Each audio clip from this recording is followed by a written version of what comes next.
Hi friends, welcome to Jaipal channel.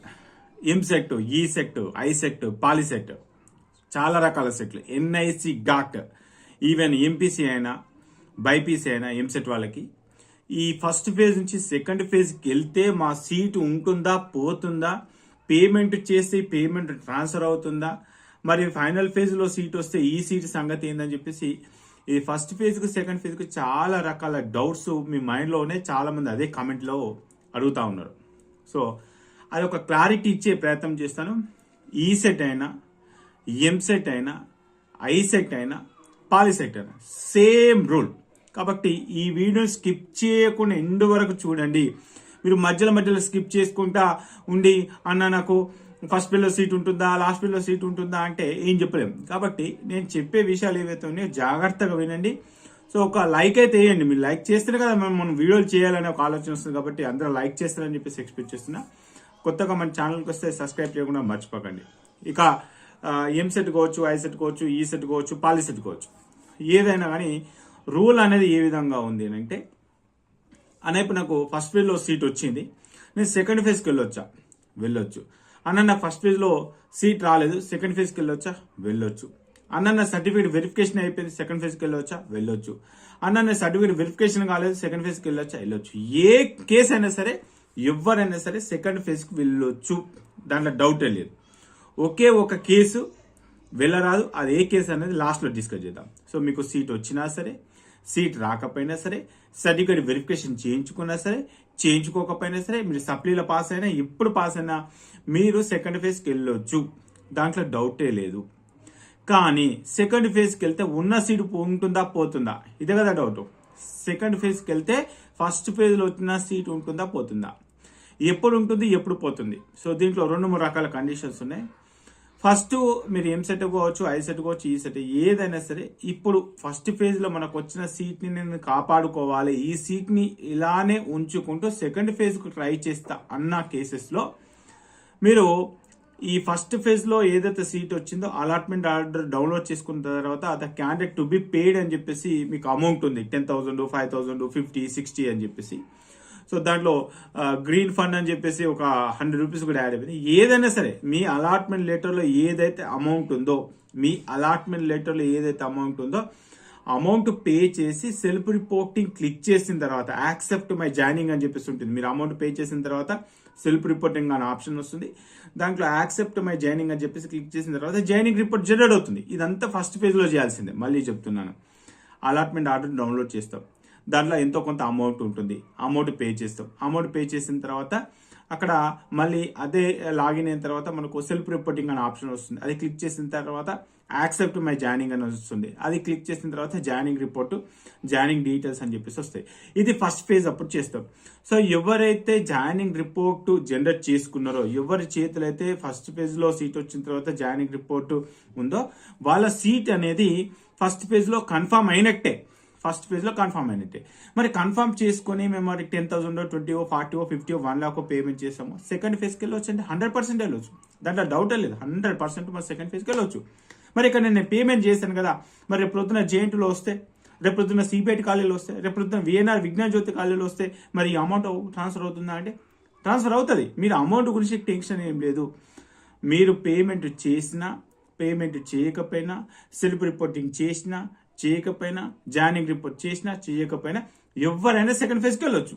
కానీ ఇక్కడ first condition అంటే, నేను మరి అమౌంట్ పే చేశాను, 5,000, 10,000, 20 ఉంది, అమౌంట్ పే చేసాను, సెకండ్ ఫేజ్కి వెళ్ళొచ్చు.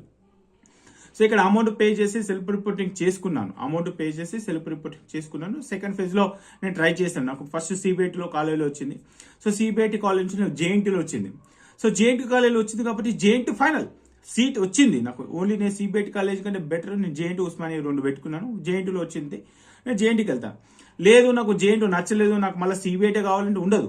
ఎందుకంటే నువ్వు సెకండ్ ఫేజ్లో నువ్వే కావాలని జేఎన్టీ ఉస్మానియా పెట్టుకున్నావు.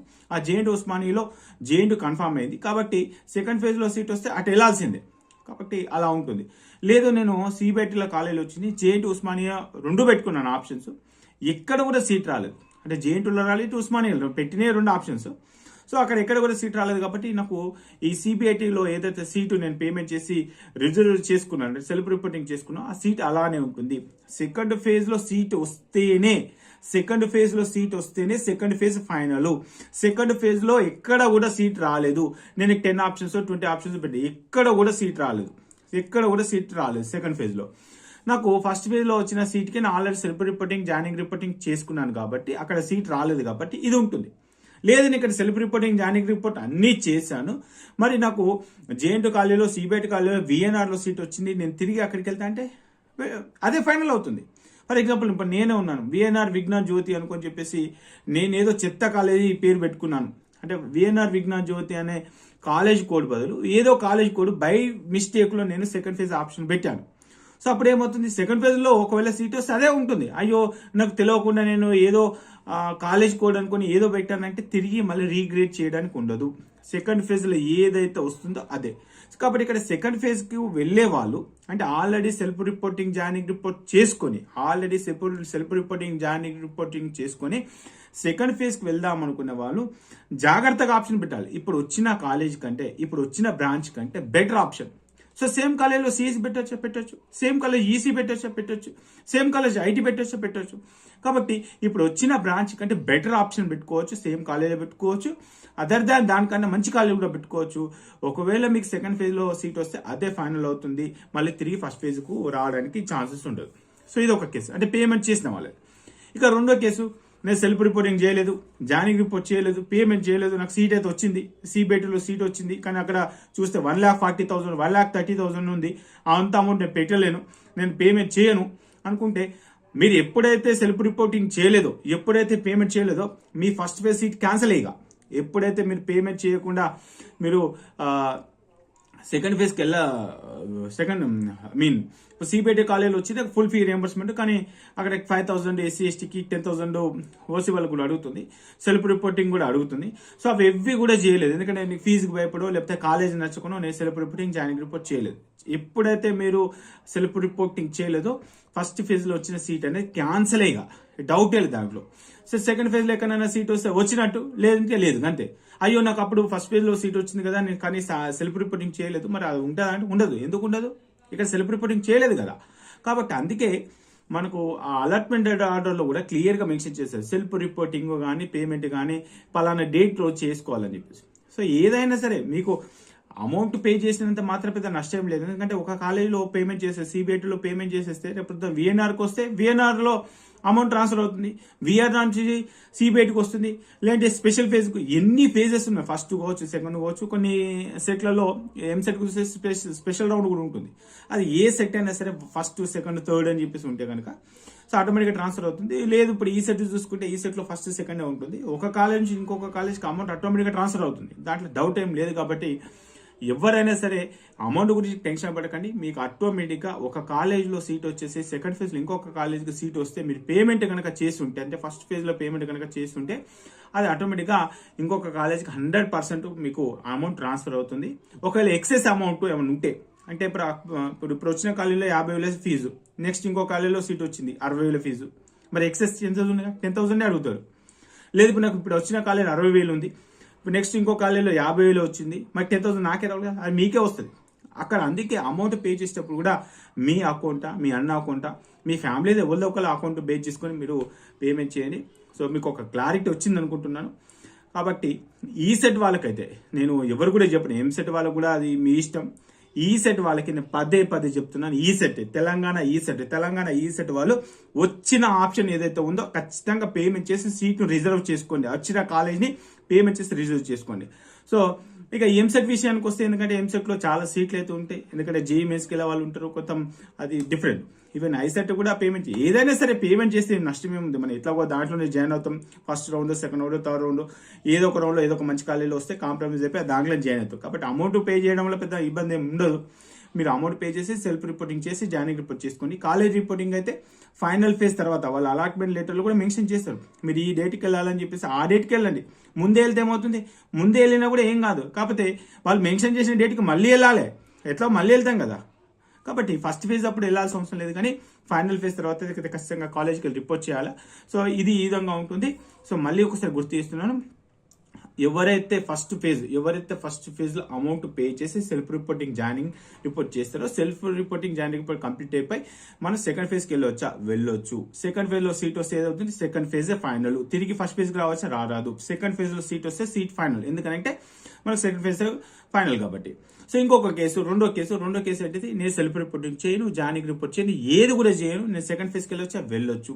సెకండ్ ఫేజ్ లో సీట్ వస్తే వచ్చినట్టు, లేదు అంటే గంతే సంగతి లేదు. మళ్ళీ తిరిగి ఫస్ట్ ఫేజ్ కి రావడం, ఎందుకంటే ఇక్కడ నేను పేమెంట్ చేసామా, చేయలేదు కదా. కాబట్టి ఈ విధంగా ఉంటుంది.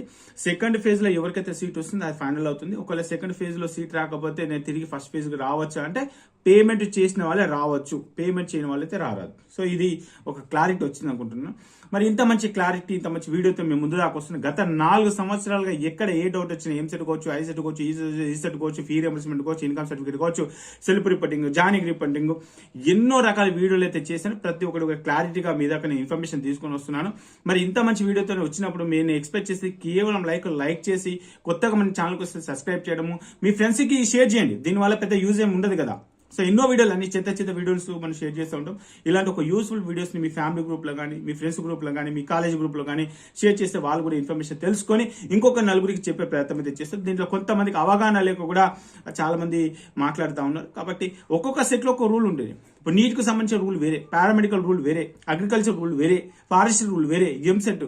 సో ఈ విధంగా డిఫరెంట్ రూల్స్ ఉంటాయి. సో ఏ రూల్ ఆ రూలే ఉంటుంది. కాబట్టి ఇప్పుడు నేను చెప్పినట్టు రూల్ ఏదైతే ఉందో, EAMCET, ICET, ECET, POLYCET, EAMCET, ICET, ECET, POLYCET, ఈ సెట్లకు సంబంధించిన రూల్ ఇదే ఉంటుంది. కాబట్టి మరి ఈ రూల్ ఫాలో అయ్యి మీరు నన్ను అడిగితే జయపాలన్న మమ్మల్ని ఏం చేయమంటే ఏం చేస్తారు, ఉన్న సీట్ని కాపాడుకోవాలి. ఫస్ట్ ఉన్న సీట్ని కాపాడుకోవాలంటే పేమెంట్ చేసేసి మీరు సెల్ఫ్ రిపోర్టింగ్ చేసి, జాయినింగ్ రిపోర్ట్ చేసి సెకండ్ ఫేజ్ లో ట్రై చేయండి. బెస్ట్ కాలేజ్ వస్తే ఓకే, బెస్ట్ కాలేజ్ సీట్ రాకపోతే ఇదన్నీ ఉంటుంది. సో అది కాకుండా ఇది కాకుండా ఆగమైతాం. కాబట్టి ఇది ఆలోచన చేసుకొని మరి మంచి డెసిషన్ తీసుకుంటారని చెప్పేసి అనుకుంటున్నాను. ఇక ఎంసెట్కి, ఐసెట్కి నేనైతే చెప్పాను, పాలిసెట్ గురించి చెప్పాను. ఈ సెట్ తెలంగాణ ఈ సెట్ వల్ల పక్కాగా మీరు పక్కాగా సెల్ఫ్ రిపోర్టింగ్ చేయండి. పక్కాగా సెల్ఫ్ రిపోర్ట్ చేయండి, ఉన్న సీట్ని కాపాడుకోండి. ఎందుకంటే మనకు ఫస్ట్ ఫేజ్ లో సీట్ దొరకడమే కాదు, సెకండ్ ఫేజ్ లో దేవుడు ఎరుగు. కాబట్టి ఇది అర్థం చేసుకుంటా అని చెప్పేసి అనుకుంటున్నాను. ఆల్రెడీ మార్నింగ్ ఒక వీడియో చేశాను, నిన్న లైవ్ లో 2 hours చేశాను. కాబట్టి మరి ఇలాంటి కంటెంట్ ఏదైనా సరే జెన్యున్ గా పక్కాగా ఇన్ఫర్మేషన్ ఉండాలంటే మన ఛానల్ ఫాలో అవుతాండి, సబ్స్క్రైబ్ చేయండి, లైక్ చేయండి, మీ ఫ్రెండ్స్ కి షేర్ చేయండి. ఓకే ఫ్రెండ్స్, జై హింద్.